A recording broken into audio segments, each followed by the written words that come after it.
Una gran plaga de mariposas negras, un pájaro gigante estrellado en el piso, una telaraña torcida, ilustraciones de colores, carteles con dibujos medievales y palabras altisonantes, luchadores duplicados, películas extrañas. La obra de Carlos A. Morales conquista a cualquier espectador. Yo soy Alexia y hoy en De Todo los quiero invitar a que juntos platiquemos con este gran artista, uno de los más importantes de nuestro tiempo, y conozcamos no solo su obra, sino también cómo trabaja, en qué se inspira. ¿Qué dicen? ¿Me acompañan? Vamos a comenzar.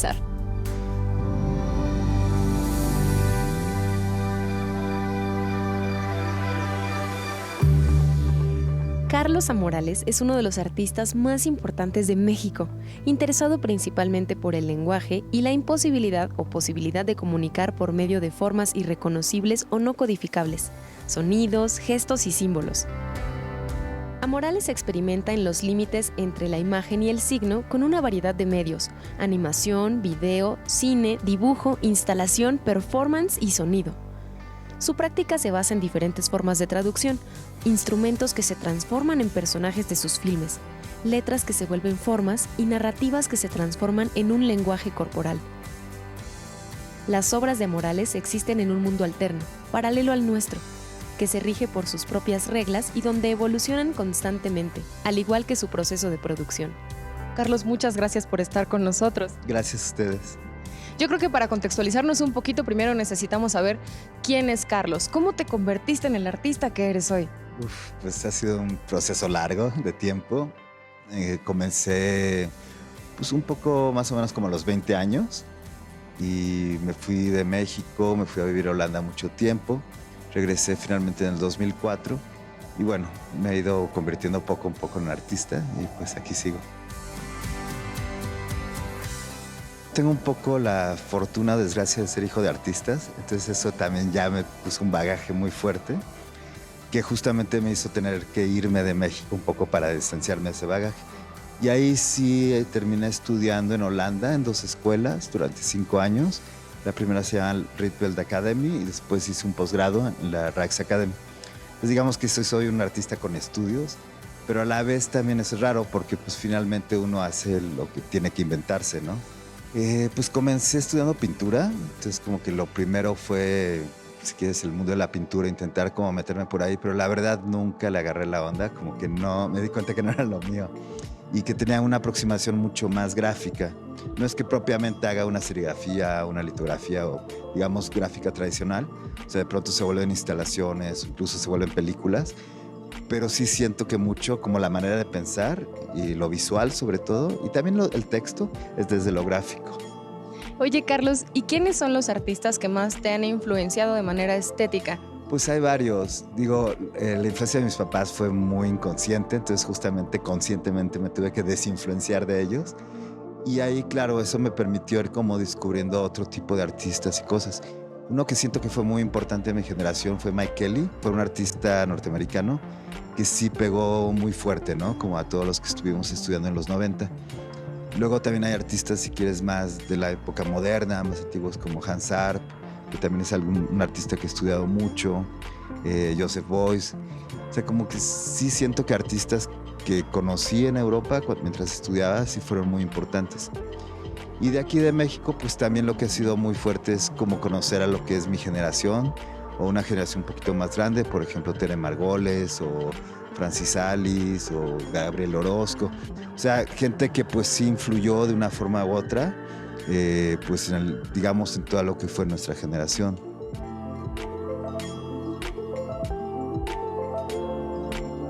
¿Cuál es tu forma de trabajar? ¿Cómo es tu proceso creativo? Pues hay como una serie de intereses o, digamos, ya un camino andado, ¿no? Entonces eso, pues de alguna forma me va conduciendo por donde voy. Pero sí hay una cosa que, digamos, empieza como muy intuitivamente, o sea, por decir, como una sensación sobre el siguiente paso, sobre el cómo siento las cosas, sobre qué percibo en el mundo, sobre algo que me llama la atención de ahí. Y generalmente es como una sensación muy clara y es casi una imagen en mi mente, pero no la acabo de formular, no la puedo lograr concretar. Entonces eso me pone a trabajar, entonces empiezo a buscar. Ahí ya empiezas por un camino como muy caótico, que es como de investigación, de estar buscando pues por dónde, de inventar. pero poco a poco vas un poco como, digamos, limpiando y encontrando como la manera de simplificar esas ideas para llegar, digamos, como a una idea principal, ¿no?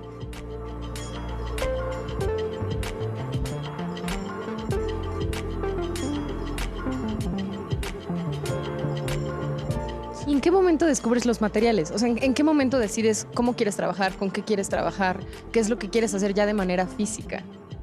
Pues yo soy muy desesperado, entonces por eso no pude ser pintor. Porque, por ejemplo, los procesos lentos y así como que le echas 28 capas de no sé qué y se tienen que secar y eso me desespera mucho. Entonces, por ejemplo, yo necesito trabajar con materiales que tienen resultados muy rápidos. Entonces, por ejemplo, la serigrafía o la gráfica me funciona muy bien porque casi que lo aplicas y aparece el resultado. Entonces, intento trabajar con materiales como muy ligeros, muy directos. Sí, creo que tiene que ver mucho con algo casi inmaterial. O sea, mi obra es de alguna forma muy liviana, ¿no? Es como está hecha de papel, en vez de una pintura enorme está pintado en papel. Entonces en ese sentido sí siempre busco como cosas bastante sencillas. Carlos, y hablando un poco en general acerca del arte, ¿qué ha sido para ti en la vida?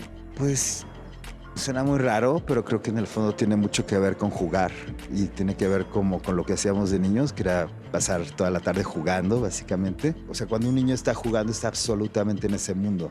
Está jugando, no sé, con dos cochecitos, todo lo que se está imaginando, realmente él lo está viviendo. Y siento que eso es un poco lo que hacemos los artistas y creo que eso es como, podríamos decir, como el gran lujo de ser artista, ¿no? Pero creo que algo que sí tiene bueno el arte es que te permite ver como otras opciones a las cosas, ¿no? Por decir, estás angustiado con las cosas y llegas y ves una pieza que te transmite, por decir, alegría. Eso te permite abrir posibilidades, ¿no? Te permite pensar las cosas de otra forma. No es que te lo resuelva, o sea, no te da soluciones a las cosas, pero te abre, digamos, como espacios como de escape un poco a la vida diaria, ¿no? A lo largo de su trayectoria, el artista mexicano Carlos Amorales ha desarrollado una producción artística que trasciende los límites del dibujo, difuminando las fronteras entre el arte y el diseño. A través del cruce de diferentes soportes artísticos, aborda cuestiones sociales, políticas y estéticas, así como la construcción de identidades y la tensión entre la realidad y la ficción. Con el trabajo de Carlos, el espectador se sabrá inmerso en una obra que desafía su propio espacio personal para poco a poco irse desenvolviendo en una serie de cuestionamientos. Entre sus exposiciones más importantes se encuentran La vida en los pliegues, Herramientas de trabajo y su más reciente proyecto, Axiomas para la acción, una retrospectiva de la obra y visión de este peculiar artista. Carlos, ahora yo creo que nos gustaría mucho conocer tu trabajo, parte de tu trabajo. Podemos hablar de muchas exposiciones, de muchas piezas también, pero seguramente hay algunas que son bastante memorables. Sí, bueno, creo que una importante que hice recientemente fue la de la Bienal de Venecia, que fue el año pasado, que se llama La vida en los pliegues. Y fue una exposición, digo, importante, primero porque se trató de representar el país, ¿no? O sea, como era el pabellón nacional, entonces sí tenía mucho que ver como sobre reflexionar sobre en qué momento estamos viviendo, cómo yo siento nuestra sociedad, qué siento que está pasando aquí. Y a la vez fue una pieza bastante compleja de realizar y bueno, tiene como muchos niveles. Es una pieza que también se vuelve musical, tiene mucho que ver con lenguaje. Otra, pues no sé, se me ocurre Herramientas de trabajo, fue una exposición que hice hace poco en Colombia, en Medellín y después en Cali. Herramientas de trabajo iba más como sobre, no digamos la parte técnica de la obra, pero cómo conceptualizo cómo hacer obra, ¿no? Por eso se llama tal cual Herramientas de trabajo, porque tiene que ver con un archivo de imágenes con el que he ido trabajando a lo largo de los años, que se llama Archivo Líquido. Y por ejemplo ese archivo, que es un archivo de imágenes donde combino muchas cosas, pues era un poco como la matriz, digamos, de muchas piezas que fui haciendo. Y la exposición de Herramientas de trabajo lo que buscaba era un poco como dar a conocer eso, ¿no? Como mostrar, si quieres, más como las estrategias artísticas, ¿no? Eres bastante diverso en lo que trabajas, es decir, podemos ver quizás un formato no tan gigante como este y después algo de estas dimensiones. Sí, bueno, los formatos, o sea, a veces hago obras muy grandes, pero también yo a veces muy chicas también. Pero mira, lo que un poco, digamos, encierra todo son los videos, ¿no? Como el trabajo en video, casi llamar cinematográfico, porque de alguna forma incluye muchos de mis intereses, ¿no? Desde lo visual hasta, digamos, lo literario, la parte musical. Entonces, mucho de lo que hago, digamos, son como cosas por separado. Por ejemplo, trabajo en un proyecto musical o en un trabajo en un performance, luego hago dibujos. Y eso intento poco a poco irlos combinando en las películas, porque es como una manera de redondearlo, ¿no? Por otro lado, también involucras gente, ¿no? Porque hay actores. Entonces, por ejemplo, una de las películas la hice con mis hijos. Entonces, por ejemplo, ahí dirigir a mis hijos y realmente trabajar con ellos, pues me permitió, por ejemplo, hasta reflexionar sobre mí mismo. O sea, qué ha sido para mí ser hijo de artista, pensando un poco en mis hijos que son hijos de artista también, ¿no?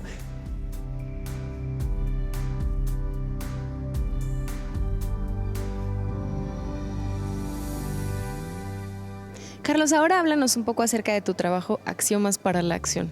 Sí, Axiomas para la Acción fue un trabajo de reflexión. Pues realmente ahí la pregunta era, ¿qué has hecho en esos últimos 22 años? ¿No? O sea, como desde que acabé la escuela en el 97 para acá. Entonces lo que hice fue un texto, o sea, primero pensar en todas las obras que he estado haciendo, entonces escribir así tal cual una descripción de cada cosa, y luego me puse a escribir un texto sobre cómo lo fui pensando. Y eso se volvió, digamos, como la médula espinal, pues de una exposición que, digamos, tiene la intención de mostrar todo un cuerpo de trabajo en 2 décadas, ¿no? Para presentarlo, lo que decidí fue hacer una serie de carteles, son como 27 carteles, cada uno tiene uno de estos axiomas, ¿no? Que en realidad son como ideas, ¿no? Como ideas de cómo puede hacerse una pieza, cómo está el artista en el mundo. Funcionan de distintas maneras, o sea, por un lado funcionan muy visualmente, casi como espacios abstractos, ¿no? Que puedes mirar. Son colores difuminados, entonces sientes que estás mirando al cielo o algo infinito. Pero luego tienen una serie de textos, que son estos textos que, digamos, cada uno estoy escribiendo sobre cómo he hecho mi obra y más o menos como qué sentido ha ido teniendo en el tiempo, ¿no? Entonces menciono cosas, por ejemplo, lo primero que hice como artista fue hacerme un doble de mí mismo como luchador. Entonces creé un personaje que se llamaba Morales. Entonces, como nadie me conocía, empecé a promover este luchador y empecé a organizar performances y situaciones. Y la gente empezó a conocer el nombre de Amorales y el luchador, pero no sabían que yo era el artista. Entonces, digamos que primero se volvió famoso mi personaje y ya después la gente empezó a entender que yo era el artista. Luego ese personaje, pues, se lo di a otra persona, o sea, yo no lo interpretaba. Entonces, digamos, luego lo dupliqué, entonces empecé a hacer unos, pues como luchas libres en museos, ¿no? Y eran de Amorales contra Morales, que podría decir era como simbolizar el conflicto interior, ¿no? O sea, la lucha de uno mismo contra sí mismo. Entonces, por ejemplo, en estos axiomas voy contando un poco esos conceptos, ¿no? Cómo una idea va dando pie a otras ideas y va habiendo una especie como de desarrollo, que es lo que me ha permitido hacer obra muy diversa y no, digamos, ser un artista en ese sentido más clásico que tiene un estilo y se dedica como a repetirlo, ¿no?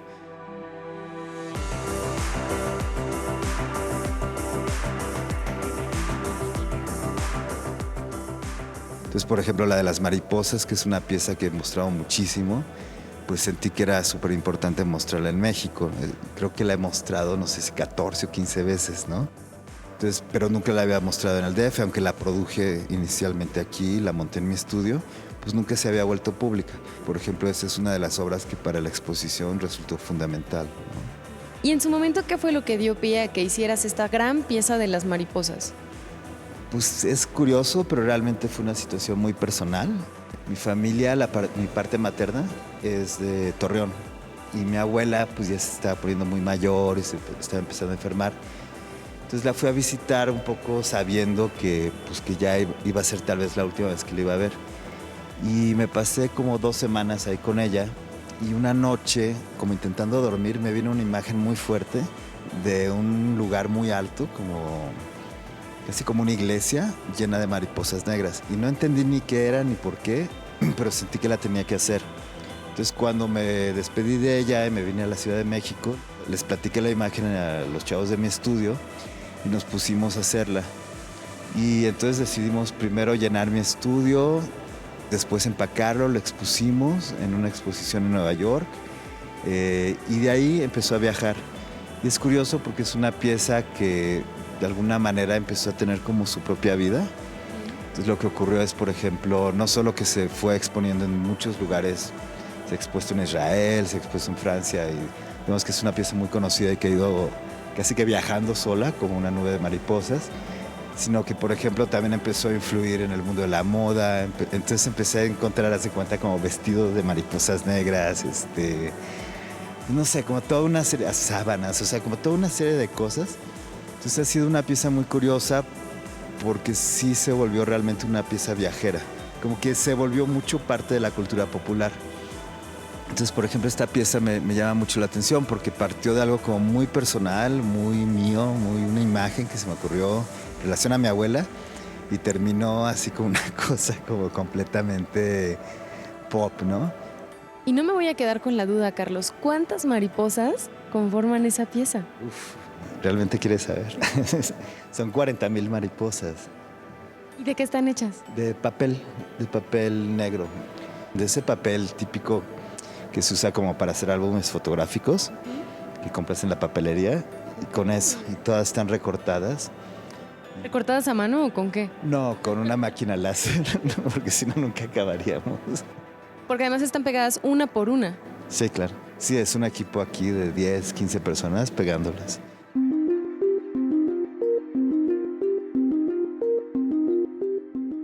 También aquí tenemos una pieza, esta también es de gran formato, me gusta mucho el gran formato que tiene Carlos Amorales. Cuéntanos un poco acerca de ella. Sí, bueno, es una telaraña. Hice un dibujo de una telaraña y después lo recorté con una máquina láser. Entonces hice una especie como de recorte súper suavecito, como muy delgado, y me gustaba mucho, pero me di cuenta que si lo hacías bolita como un pedazo de papel, se volvía transformable. Entonces que te podía hacer una especie de telaraña a la que le dabas forma. Entonces me imaginé cómo sería eso en grande. Y ahí fue un poco como la idea de pues, amplificar esa telaraña y esculpirla, ¿no? Y es una pieza que, bueno, que ahorita está en la pared, pero por ejemplo también se puede montar en el piso, se puede colgar. Pues un poco jugando, por ejemplo, con todas las mariposas, como el contrapunto. Y también porque las telarañas tienen como dos maneras de entenderse, que me parece interesante. Que la puedes ver como una trampa, pero si tú eres la araña, también es tu casa. Y me parecía muy interesante que, digamos, una imagen que generalmente se siente que es tétrica, también se puede entender como no, como un hogar.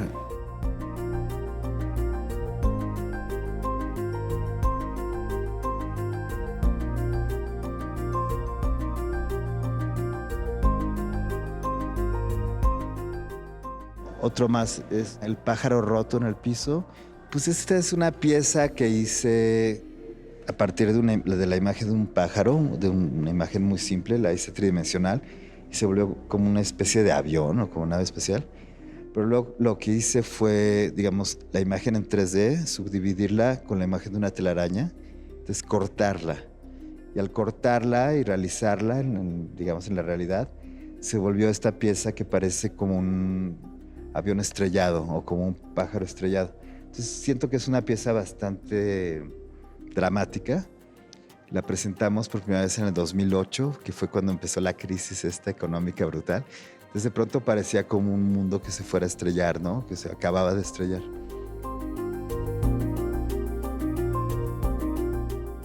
El pájaro está hecho de resina, pero en realidad está impreso en 3D.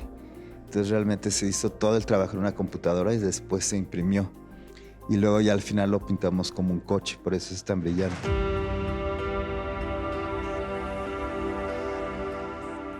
Y finalmente tenemos aquí junto a nosotros otras piezas.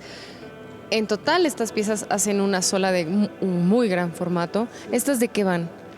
Esta pieza se llama Aprende a joderte, literalmente. Y quería un poco plasmar cómo siento que está el mundo en este momento, que siento que el mundo está en un momento muy conflictivo. Esta cosa que ya no crece en nada y que sientes a la vez también como mucha violencia. Tenía ganas como de retratar una especie de sociedad que está en absoluto conflicto. Entonces me encontré un libro de arte medieval y lo que hice fue hacer collages y luego pintarlos, donde empecé a combinar todos esos personajes que aparecían, pues realmente como la sociedad ahorita, ¿no? Como situaciones entre la gente, y luego los combiné con puros insultos. Entonces es como, pues en realidad es como una sociedad peleándose, insultándose, como un poco como ver esa sociedad negativa que tenemos ahorita, pero también verla desde una forma pues también irónica y con humor, ¿no? Porque pues digo, sí hay puras malas palabras, insultos, pero pues también hay cosas muy chistosas ahí entre todo, ¿no?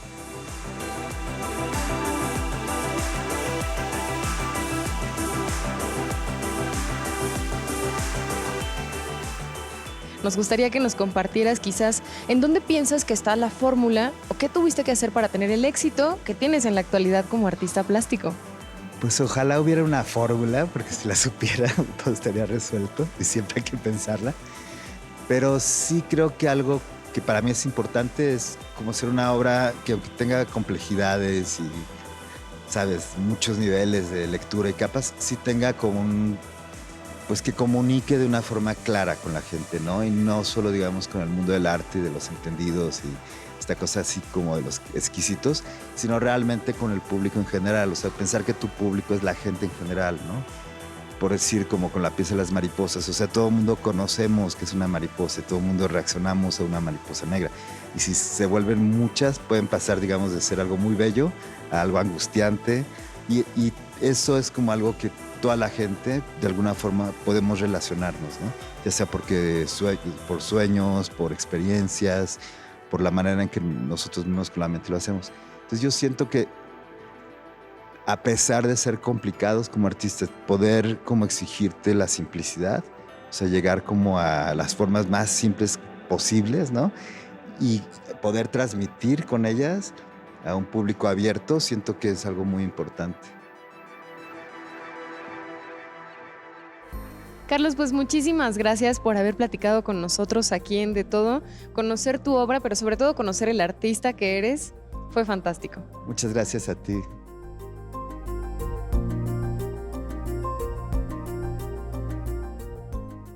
La trayectoria de Carlos Amorales nos invita a reflexionar acerca de las interpretaciones personales, el espacio privado, el espacio público, las ideas que surgen en el taller del artista y la importancia que tienen todas las piezas de arte para una sociedad. Yo soy Alexia, ya saben que espero sus comentarios en nuestras redes sociales, Facebook y Twitter, que están apareciendo ahorita mismo en la pantalla. Y si quieren volver a ver este capítulo y conocer más la obra de Carlos Amorales, visiten nuestro podcast en iTunes o nuestro canal en YouTube. Ahí solo tienen que dar clic y lo pueden compartir con quien ustedes quieran. Los espero en la próxima porque lo más interesante y lo más divertido está aquí, en De Todo.